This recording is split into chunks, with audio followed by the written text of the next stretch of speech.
Hey there, how's it going, everybody? So today is my push day training log. Today was push day, of course. I didn't post a video yesterday. Normally yesterday would have been push day, but if you've seen that last skill day training video, I went pretty hard, especially towards the end. And I always tell you, you shouldn't feel sore after skill training.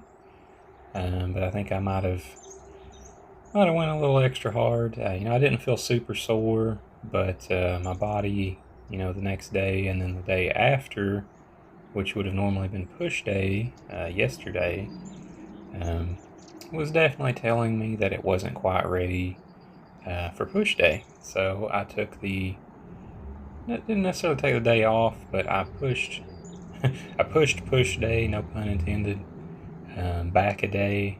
And I actually done something new yesterday. I modified my workout routine just a little bit. I was going to have push, pull, legs, core, rest day, skill, rest day, repeat. And I think I'm going to have it now to where it is push, pull, legs, core, and then there'll be an off day. So like a rest day or a light cardio day or like a stretching mobility day. And then I'm not sure if I already said skill day or not. It's push, pull, legs, core, off, skill. And instead of off on that sixth or seventh day, I'm going to do a light leg day. It's not going to be like the leg day in the middle of the week. That day is going to be more typically structured around the two-set method and strength training, like the explosive positives, controlled negatives. I'm trying to make my muscles undergo hypertrophy. I'm trying to build size and strength. I'm trying to build that explosive power, which is awesome, like you'll see me trying to do here today on push day. But the light leg day is more about some of the things I was doing in physical therapy. It's kind of just a maintenance day. Instead of sitting in the house all day doing paperwork, I can get up and move around. I can work on my flexibility, especially for my lower body. I work on, my circulation, just getting things moving, being healthy. I think I've done some very low resistance exercises. Definitely wasn't working on fatigue. There definitely was very mild amounts of fatigue. But I may or may not start making videos of that. We'll see. But nothing super exciting there. But if you're really trying to polish off your routine, it's really good to have just lighter days added to the routine. So therefore, it's good to do something. It's good to do something every day, and if you add those lighter days, that gives you just another excuse to be active and to do something besides just sit around. When you get mobile like that, when you get doing something, even if it's something light, and you got your heart rate up, your blood is pumping, fluids are moving around in your tissues, that actually helps with your rest and recovery. That'll help get rid of muscle soreness. It'll help boost your recovery rate. It's just it's also good for you. You're burning calories. I don't have to sit here and try to justify it a bunch. I promise you, it's a good idea. For me personally, I like to do a little bit of leg work, like I was saying. That way I'm having the more intense leg training day, and then 2 to 3 days later, I'm having the lighter leg training day. I got to thinking about it. I'm doing upper body stuff and full body stuff, like 4 or 5 days a week, but I'm only doing legs. On days where I focus legs, I'm only doing that once. So, legs are important. Our mobility is important. So that was some of the things I considered when I changed my routine around a bit. But anyways, I'll get back on topic today, which is push day. Today I really wanted to work on that explosive power, those explosive positive movements, and then the slow and controlled, not super slow, but not just a quick drop either. Pretty controlled, maybe 2 to 3 second negative movements. Over time, if you worry less about a rep number and you worry more about rep quality, as I've said a lot, work on that 1 second or less positive and a 2 to 3 second negative. That will really just build some incredible strength over time, and you will immediately start feeling differences. But we're just, we're kind of starting to come towards the end of the warm-up.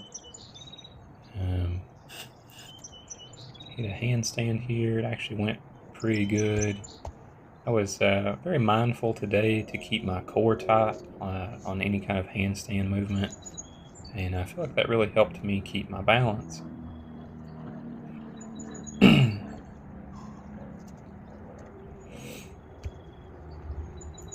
And just in general, for calisthenics, some pointers that can help you with about anything is to keep your core tight and to point your toes.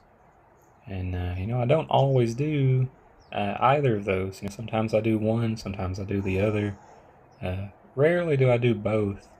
And I think that's something that would benefit myself, and I'm sure benefit others as well, is to be very mindful to always keep your core tight and your toes pointed. Here is a good good thing, that if you can get your balance, keep your core tight and your toes pointed, and that'll really help you maintain the top of this handstand. I let that one drift just a little too far forward. Decided to call that one and come back a couple minutes later, or probably 30 seconds to a minute later, to try again. We were just drifting a little too far forward. I was losing my balance. I think I actually get this one though. I had to jump up, but then I think I was able to get a negative handstand press here, like I've been talking about, where you come down with straight legs.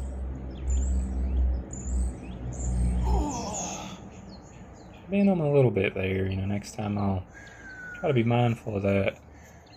Keep that, try to keep my legs straight. That makes it just a bit more challenging. And here we're getting into some planche training.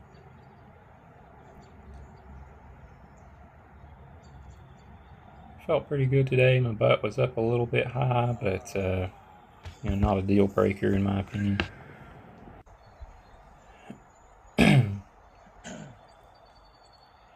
So here I'm going to do a bit of an easier progression to try and get some more time under tension.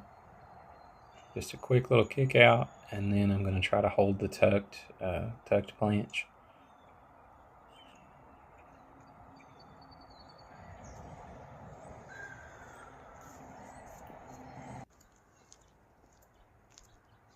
Here, I think I impressed myself quite a bit with these today. These are handstand push-ups on the Bosu, and I feel like my balance was pretty on point for where it has been here lately. There's one handstand push-up, two handstand push-ups. I lost it on the top of the second one, hop back up for a negative, and I even go to sort of a planche position with that third rep.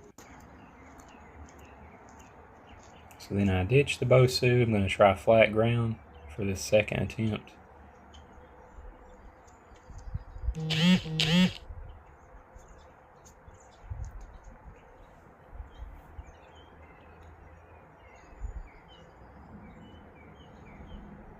One, two. I lost it on three. My handstand push-ups have definitely been getting better, and I think one of the major contributing factors to that, I always know how to bail. It was all good, I jump up, able to give the thumbs up. I promise I didn't get hurt. But I think one of the things that's really helped me with handstands is that BOSU, that balance board. Just working on my general handstand balance has been very applicable to handstand push-ups, handstand press, probably even planche. Here I'm doing some assisted one-arm push-ups. Just working on that technique, making sure my joints stay happy. And then just a little bit of one arm, I guess, I don't really know what I'd call this, but I'm holding the one-arm push-up at the top. And that, that's really working those stabilizer muscles in my shoulders. But here we're going to get into the working sets, and as I was saying earlier, something to focus on is not your rep number, but your rep quality. You want to explode up on any type of positive movement. You want to explode as hard and as fast as you can. And on the negative, see how I'm not just dropping, I'm fighting gravity on the way down. Another thing here is you got to know when to breathe.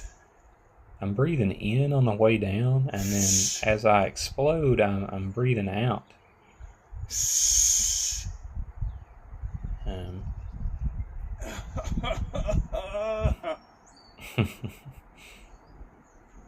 I was really feeling that. My wife used to call me Thomas the Choo Choo Train, if you're familiar with that American cartoon. Because every time I would finish a set, I would go. It sounded like the train whistle. But jokes aside, when you blow out really hard like that during the positive movement, you'll feel a power increase. It's kind of like yelling or screaming in martial arts when you throw a strike. If you're in a public gym, you don't have to scream. But just breathing kind of like I am here, you'll notice a power increase. Yeah, I really felt that last rep. If I had not yelled like that, I don't think I would have made it up. But that's the intensity you should be chasing during your training. That will really, if your workout sets are that difficult, if you have to put that much effort into your set to hit that last rep, then you're right. You're right where you need to be, and you're with the appropriate difficulty. Something, looking back on those clips of those weighted dips, I feel like, the first attempt versus the second attempt, or the first set versus the second set, I think on that second set, I had really pointed my toes, like I was talking about earlier, and I think that really helped me. I think that really helped me to maintain proper form. I was keeping the core tight and the toes pointed, and I was less likely to be trying to raise my legs up during the set, which is just kind of human nature. You'll notice, if you do a really difficult pull-up or a really difficult dip, it's just kind of human nature to try and bring our legs up. And I'm not really sure why our bodies work that way, because it's actually counterproductive. It adds a stabilization factor on top of the rep we're already struggling to complete. So if you can recognize that and try to eliminate bringing your legs up and just keep everything nice and tight and stiff, that takes away the stabilization factor, and that'll actually make completing the reps easier. Hitting a bit of a negative there at the end of that set of pike push-ups. That's always a good strategy as well when you get to the end of your second set or your last set, is to try and hit 1 to 2 negatives without sacrificing rep quality. And that will really, you'll not only feel the benefits immediately from the muscle cramping, which is a little bit of a joke, but what you seriously will feel that's good later on is the increases in strength that you're getting from the exercises that you're doing. Here's a bit of an easier exercise. I'm not necessarily sure if I would say this is calisthenics or not, but this does definitely help calisthenics in that these lateral raises are really helping some stabilizer muscles that will help stabilize any kind of handstand or inverted position. So I really like these, and this is also a great example of rep rhythm and breathing technique.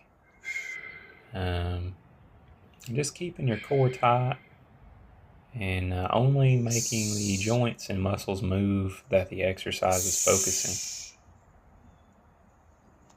There's a lot more to doing a rep of any exercise than just doing the rep. You also have to think about how to breathe. You have to think about the rhythm of how fast each part of the movement is going to be. To think about if you want to pause anywhere in the movement. Intensity, resistance levels. There's a lot to keep in mind, and it's those little subtle details that so many people overlook, and I am one of those people. Oftentimes I will get distracted and I will quit worrying about those subtle details, and I promise you, it's like you flip a switch. It's like you push a magic button. If you really focus on those subtle details for 1 to 3, maybe 4 weeks, you will notice a difference in your gains. You'll notice a difference in your rep quality, like your strength. You will feel like a much stronger person, and you'll really feel like you're getting a lot more out of your workouts because you will be. Those little subtle details make such a huge difference.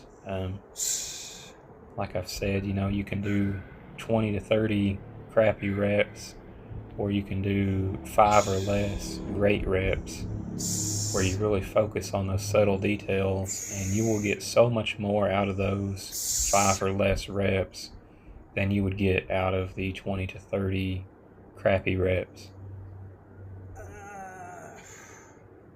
And you can hear my grievances there, and like I was saying,